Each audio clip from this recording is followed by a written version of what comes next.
সকল প্রিয় ছাত্রছাত্রী এডুইন্সের আরো একটি ভিডিওতে তোমাদের সকলকে স্বাগতম। আজ আমি দশম শ্রেণী জীবন বিজ্ঞান বিষয়ের চতুর্থ অধ্যায়ে যে গুরুত্বপূর্ণ একটি প্রশ্ন সম্পর্কে আলোচনা করব, সেটা হচ্ছে ল্যামার্কবাদ কাকে বলছে। জৈব অভিব্যক্তির মতবাদ সম্পর্কিত ল্যামার্কের মতবাদটি বিবৃত করতে বলেছে এবং ল্যামার্কের মতবাদের যে ত্রুটি রয়েছে এবং ওর সপক্ষে যে সমস্ত উদাহরণ রয়েছে সেই সম্পর্কে আজকে আমরা আলোচনা করব।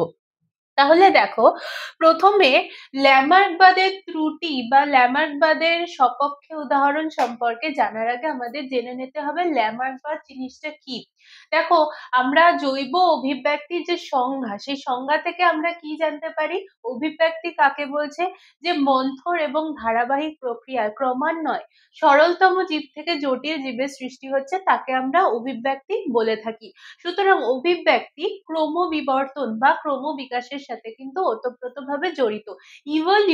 ইভলিউশন কথাটার অর্থ কি? ক্রমবিকাশ, মানে সরলতম জীব থেকে আস্তে আস্তে ক্রমান্বয়ে জটিল জীবের সৃষ্টি হচ্ছে।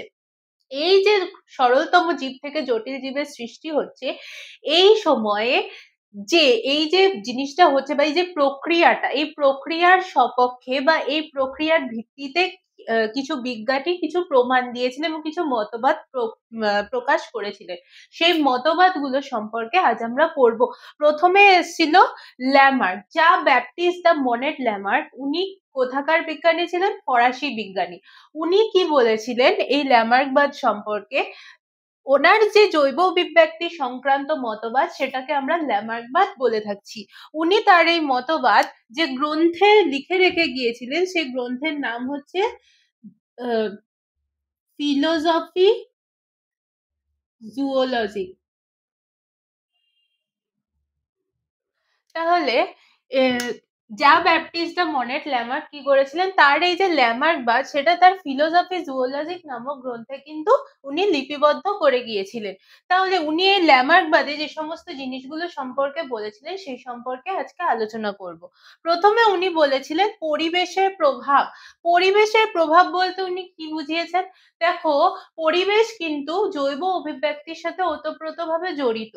কোনো একটা জীব কোনো একটা নির্দিষ্ট পরিবেশে যখন থাকছে, তখন সেই পরিবেশে খাপ খাইয়ে চলার জন্য তাকে কিন্তু সেখানে বসবাস করার জন্য কিছু অ্যাডজাস্টমেন্ট করতে হয়।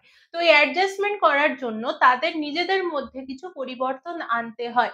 যেমন দেখো, মরুভূমিতে যে সমস্ত উদ্ভিদগুলো আমরা পাই, তাদেরকে আমরা কি বলে থাকি? জেরোফাইট বলে থাকি। জেরোফাইটকে বা কাঁটা জাতীয় উদ্ভিদ, কাঁটা জাতীয় ক্যাকটাস জাতীয় উদ্ভিদ আমরা সবাই দেখেছি।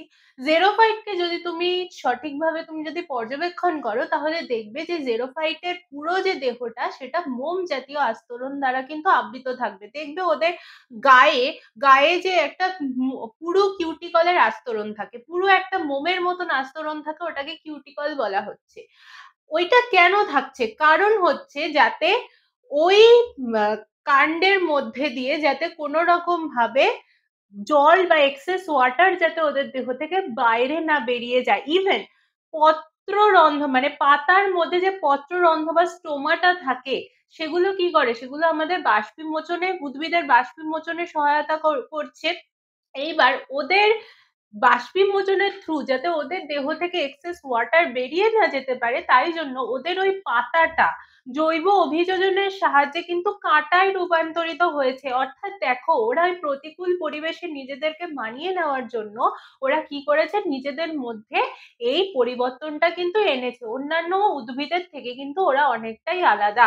ওদের যে মূলগুলো রয়েছে, সেগুলো কিন্তু মাটির অনেকটা নিচ অব্দি যায়, কারণ মরুভূমি অঞ্চলে বৃষ্টিপাতের পরিমাণ খুবই কম। সারা বছরে 25 সেন্টিমিটারেরও কম বৃষ্টিপাত হয়। সুতরাং ভূগর্ভস্থ জলস্তর কিন্তু অনেক নিচে থাকে।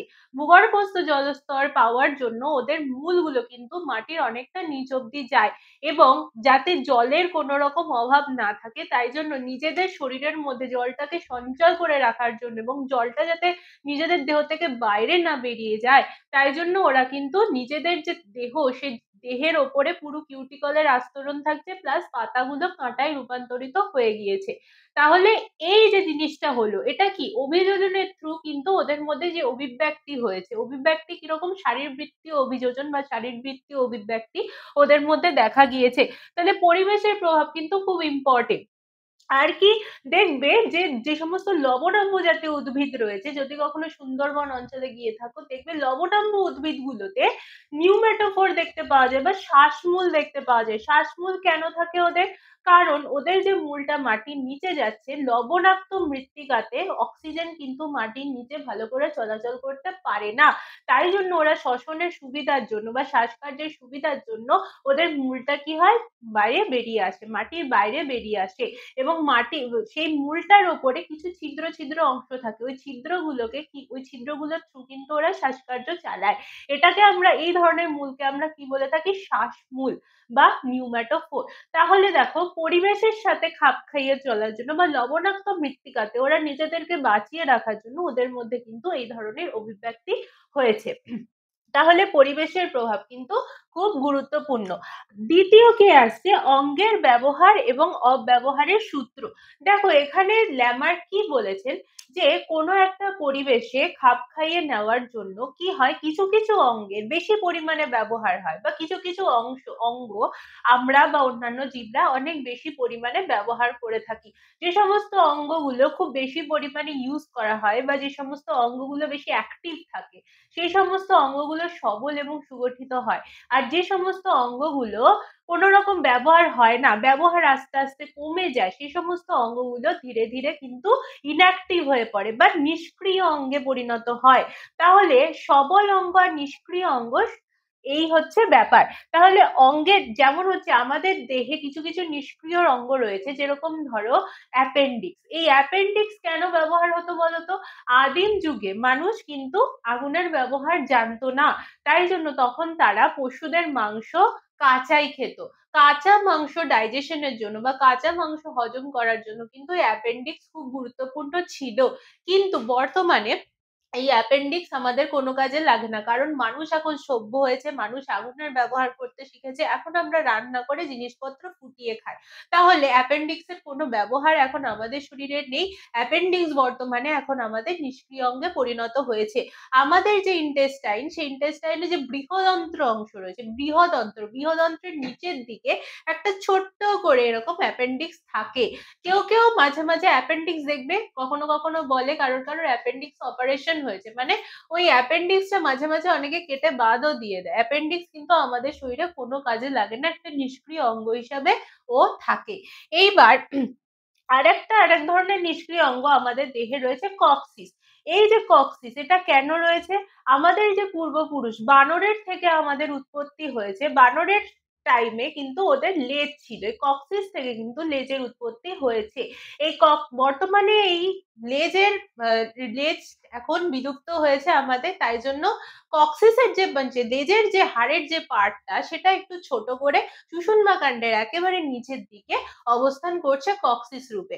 এই কক্সিস কিন্তু একটা নিষ্ক্রিয় অঙ্গ। তাহলে কিভাবে অঙ্গ অত্যাধিক ব্যবহারের ফলে সেটা সবল এবং সুগঠিত হচ্ছে এবং কিভাবে অব্যবহারের ফলে সেটা নিষ্ক্রিয় অঙ্গে পরিণত হচ্ছে, সেই সম্পর্কে ল্যামার্ক কিন্তু আমাদের বলে গিয়েছিলেন। তৃতীয়ত কি হচ্ছে, অর্জিত বৈশিষ্ট্যের উত্তরাধিকার সূত্র। মানে ল্যামার্ক বলে গিয়েছিলেন যে কোনো একটা বৈশিষ্ট্য এক জেনারেশন থেকে পরবর্তী জেনারেশন, তার পরবর্তী জেনারেশন, তার পরবর্তী জেনারেশন, এভাবে জেনারেশন ওয়াইজ কিন্তু সঞ্চালিত হতে থাকে। মানে কখনো কিন্তু একটা বৈশিষ্ট্য উদ্ভব হয়ে সেটা কিন্তু বিলুপ্ত হয়ে যায় না, সেই বৈশিষ্ট্যটা জেনারেশন ওয়াইজ কিন্তু চলতে থাকে। এইবার ধরো যখন মিওসিস কোষ বিভাজন আমি পড়িয়েছিলাম, তখন তোমরা লক্ষ্য করবে যে আমি বলেছিলাম মিওসিস কোষ বিভাজনে ক্রসিং ওভার ঘটে। ক্রসিং ওভারের ফলে কি হচ্ছে, যেহেতু দুটো নন সিস্টার ক্রোমাটিডের মধ্যে ক্রসিং ওভার হচ্ছে, তার ফলে দুটো আলাদা বৈশিষ্ট্যের কিন্তু মিলন হচ্ছে, তার ফলে কিন্তু এক নতুন বৈশিষ্ট্যের উদ্ভব হওয়ার সম্ভাবনা থাকছে, মিউটেশন কিন্তু এই পর্যায়ে ঘটে থাকে। তাহলে এই যে যে নতুন বৈশিষ্ট্য, সেটা কিন্তু জেনারেশন, মানে আমার জেনারেশন, তার পরবর্তী জেনারেশন, তার পরবর্তী জেনারেশন, এভাবে কিন্তু সঞ্চালিত হতে থাকে। ইভেন আরো বৈশিষ্ট্য কিন্তু আস্তে আস্তে ওর সাথে যুক্তও হতে পারে। ক্রসিং ওভারের সময় যা খুশি হতে পারে, ক্রসিং ওভারের সময় অনেক ধরনের বৈশিষ্ট্য, নতুন নতুন বৈশিষ্ট্যের কিন্তু উদ্ভব হতে পারে।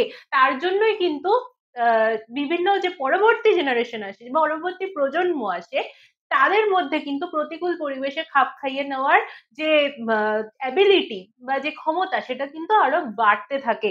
তাহলে এই যে অর্জিত যখন মিওসিস ক্রসিং ওভার ঘটে তখন কিন্তু বিভিন্ন বৈশিষ্ট্য, নতুন নতুন বৈশিষ্ট্য অর্জিত হয় পরবর্তী জেনারেশনে, এবং সেটা জেনারেশন ওয়াইজ কিন্তু চলতে থাকে। তাহলে এটা হচ্ছে অর্জিত বৈশিষ্ট্যের উত্তরাধিকার সূত্র। আর লাস্টে আসছে নতুন প্রজাতির উৎপত্তি। এই যে ছোট ছোট বৈশিষ্ট্যগুলো জেনারেশন ওয়াইজ আসছে, আস্তে আস্তে আস্তে আস্তে একটা সময় এসে কি হয়, এই ছোট ছোট ছোট ছোট বৈশিষ্ট্যগুলো নিয়ে একটা বড় চেঞ্জেস আসে, মানে একটা নতুন চেঞ্জেস এমন আসলো যে পুরোপুরি একটা নতুন প্রজাতির উদ্ভব হয়ে গেল। এরকম হয়, যেমন গিরগিটির থেকে সাপের উৎপত্তি বা সরীসৃপ, গিরগিটি সাপ দুটোই কিন্তু সরীসৃপ, কিন্তু গিরগিটির থেকে সাপের উৎপত্তি হয়েছে এটা কিন্তু বলা হয়ে থাকে। কারণ দেখো, এই যে চেঞ্জেস গুলো আসছে, এগুলো আস্তে আস্তে আস্তে আস্তে একসময় একটা এমন পরিবর্তন আসলো যে টোটালি সেটা আগের জেনারেশন থেকে আলাদা হয়ে গেল, মানে একটা নতুন প্রজাতির সৃষ্টি হলো। এটা কিন্তু ল্যামার্ক আমাদেরকে বলে গিয়েছিলেন। তাহলে ল্যামার্কবাদ সম্পর্কে আমরা পড়লাম। এইবার দেখবো ল্যামার্কের মতবাদের সপক্ষে আর বিপক্ষে কি কি উদাহরণ আমরা পাই। প্রথমে আমরা পড়বো ল্যামার্কের মতবাদের সপক্ষে প্রমাণ। দেখো, ল্যামার্ক বলে গিয়েছিলেন যে আমাদের যে বৈশিষ্ট্যগুলো সেটা জেনারেশন ওয়াইজ কিন্তু হচ্ছে। তার মানে ওনার যে কথা, যে নতুন প্রজাতির উৎপত্তি, যেটা আমি বললাম যে গিরগিটি থেকে সাপের উৎপত্তি হয়েছে, এটা ভূগর্ভস্থ অভিযোজনের ফলে কিন্তু গিরগিটির থেকে সাপের উৎপত্তি হয়েছে। গিরগিটির পা রয়েছে, সাপের কিন্তু পা নেই। আর গিরগিটি আর সাপের যে বৈশিষ্ট্য সেটা কিন্তু বাইরের থেকে দেখতে অনেকটাই আলাদা, কিন্তু গিরগিটির থেকে সাপের উৎপত্তি হয়েছে এটা কিন্তু এর থেকে বোঝা যায় যে ল্যামার্কের মতবাদে বা ল্যামার্কবাদে কিছু সত্যতা রয়েছে।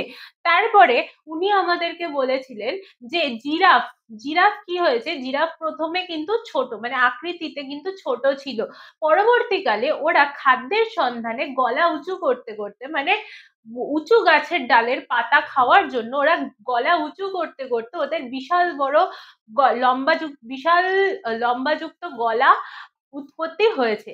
তাহলে এই যে জিরাফের এতটা হাইট, এটা কিন্তু উনি এইভাবে আমাদেরকে ব্যক্ত করে গিয়েছেন। আবার উনি বলে গিয়েছেন যে এই যে হাঁস, মানে যে সমস্ত পক্ষী জাতীয় প্রাণ, মানে পক্ষীরা রয়েছে যারা বা পাখিরা রয়েছে যারা, পাখিরা কি হয়েছে, খাদ্যের সন্ধানে জলে নামলো। জলে নামার পরে ওদের কি হয়েছে, যে পায়ের যে আঙুলগুলো রয়েছে সেগুলো জলের মধ্যে সাঁতার কাটার জন্য পাতলা চামড়া দিয়ে কিন্তু আবৃত হয়ে যায়, পাতলা চামড়া দিয়ে আবৃত হয়ে যায়।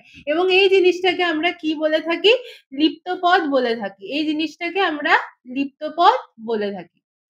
এই যে পাতলা চামড়া দিয়ে, এই যে হাঁসের পা তোমরা দেখেছো এরকম পাতলা চামড়া দিয়ে আবৃত হয়ে যায়, এটাকে আমরা কি বলে থাকছি, লিপ্তপদ। এই লিপ্তপদের ধারণাটা কিন্তু ল্যামার্কবাদের সপক্ষে যুক্তি দিচ্ছে। তাহলে আর কি বলেছিলেন উনি, যে উট পাখি যে রয়েছে, উট পাখির ডানা আগে নাকি সক্রিয় অঙ্গ ছিল, ওরাও আগে অন্যান্য পাখিদের মতো উড়তে পারতো, কিন্তু পরবর্তীকালে ডানার অব্যবহারের ফলে এই ডানা বর্তমানে ওদের একটা নিষ্ক্রিয় অঙ্গে পরিণত হয়েছে, মানে এর কোনো অ্যাক্টিভিটি নেই, ওদের ওদের ডানাটা এমনি পড়ে রয়েছে, ওরা কিন্তু উঠতে পারে না। তাহলে এগুলো হচ্ছে ল্যামার্কে, এটা এই যে লাস্টের উদাহরণটা আমি দিলাম, এটা হচ্ছে অঙ্গের ব্যবহার অব্যবহারের সূত্রের কিন্তু প্রমাণ দিচ্ছে। তাহলে এই যে উদাহরণগুলো দিলাম সেগুলো কিন্তু ল্যামার্কের মতবাদের সপক্ষে প্রমাণ। এইবার বিপক্ষে উদাহরণ, বিপক্ষে উদাহরণ বা ওর যে ত্রুটি, ল্যামার্কবাদে যে ত্রুটি সেটা বার করার জন্য বিজ্ঞানী ভাইসম্যান পরীক্ষা করেছিলেন। উনি কি করেছিলেন, ড্রসোফিলা মাছি, ড্রসোফিলা মাছিকে উনি কি করেছিলেন, একটা অন্ধকার ঘরে রেখেছিলেন। অন্ধকার ঘরে উনি 60 জনু ধরে পরীক্ষা করেছিলেন। দুটো ড্রসোফিলা মাছিকে উনি অন্ধকার ঘরের মধ্যে রেখেছিলেন এবং 60 জনু ধরে ওদের মধ্যে জনন ঘটিয়েছিলেন। জনন ঘটানোর পরেও একটাও মাছিকে কিন্তু উনি অন্ধ হয়ে জন্মাতে দেখেননি। এটা কিন্তু ল্যামার্কের এই পরিবেশের ওপর প্রভাব, এই যে মতবাদ সেটার পেছনে কিন্তু ক্রস লাগিয়ে দিচ্ছে। ল্যামার্ক কি বলেছিলেন, যে পরিবেশের সাথে খাপ খাইয়ে নেওয়ার জন্য জীবের মধ্যে নতুন বৈশিষ্ট্যের পুনরুত্থান ঘটে বা ওদের মধ্যে নতুন বৈশিষ্ট্যের উদ্ভব ঘটে। তাহলে ওই ড্রসোফিলা মাছিটাকে যখন কোনো একটা অন্ধকার ঘরের মধ্যে রাখছে, তাহলে অন্ধকার ঘরের যে পরিবেশ সেটাও নিশ্চয় ওর ওপর পড়বে। কিন্তু সেটা কিন্তু হয়নি। ড্রসোফিলা মাছিকে উনি 60 জন ধরে এক নাগাড়ে পরীক্ষা করেছিলেন, 60 জন ধরে উনি জনন ঘটিয়েছিলেন। এই ফার্স্ট জেনারেশন, তার পরবর্তী জেনারেশন, তার পরবর্তী জেনারেশন, কোনো জেনারেশনে উনি কোন রকম অন্ধ ড্রসোফিলা মাছিকে জন্মাতে দেখেননি। আরেকটা উনি কি করেছিলেন, এই যে উনি দুটো দুটো ইঁদুর দম্পতি নিয়েছিলেন, দুটো ইঁদুর দম্পতির লেজ কেটে দিয়েছিলেন। লেজ কেটে দিয়ে উনি 35 জন ধরে ওদের মধ্যে জনন ঘটিয়েছিলেন, কিন্তু একবারও উনি লেজ কাটা ইঁদুর কিন্তু জন্মাতে দেখেননি। তাহলে এটা কিন্তু ল্যামার্কের এই অঙ্গের ব্যবহার এবং অব্যবহারের সূত্র, এটার পেছনে কিন্তু ক্রস লাগিয়ে দিচ্ছে। দেখো, যদি যদি ওর আহ, এই যে দুটো ইঁদুর দম্পতির লেজ কেটে দিয়েছিলেন উনি, তার ফলে কি হয়েছিল, তার যে পরবর্তী জেনারেশন হওয়ার কথা ছিল তাদেরও কিন্তু লেজ কাটা ইঁদুরই জন্ম হওয়ার কথা ছিল, কিন্তু লেজ কাটা কোনো ইঁদুর জন্মায়নি। তাদের পরবর্তী যে জেনারেশন এসছে তারাও কিন্তু একেবারে লেজ নিয়েই জন্মগ্রহণ করেছে। তাহলে এই যে অঙ্গের ব্যবহার এবং অব্যবহারের সূত্র, এটার পেছনে কিন্তু এটা দাগ লাগিয়ে দিচ্ছে। তাহলে এটা ছিল বিজ্ঞান মানে ল্যামার্কের মতবাদের বিপক্ষে যুক্তি। এইবার বিজ্ঞানী স্পেন্সার, বিজ্ঞানী প্ল্যাকার্ড, এরা কি করেছিলেন, এরা একটা নতুন ভাবে ল্যামার্কের যে ত্রুটিগুলো ছিল বা ল্যামার্কবাদে যে ত্রুটিগুলো ছিল সেগুলো রেকটিফাই করেন এবং তারা একটা নতুন মতবাদ প্রকাশ করেন।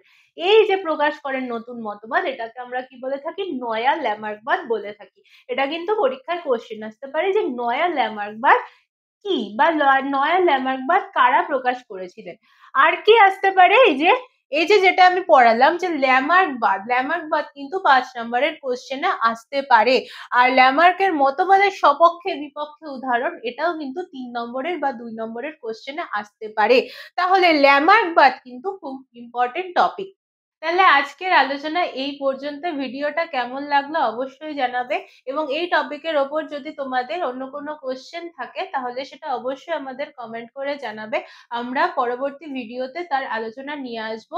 এরকম আরো বিভিন্ন শিক্ষামূলক ভিডিও পেতে অবশ্যই আমাদের এডুইন্স ইউটিউব চ্যানেলটাকে সাবস্ক্রাইব করবে, ফলো করবে, এবং আমাদের যে ফেসবুক পেজটা রয়েছে সেটাকে লাইক, কমেন্ট, ফলো এবং শেয়ার করবে। ধন্যবাদ। Edwins Learn, Grow, Succeed.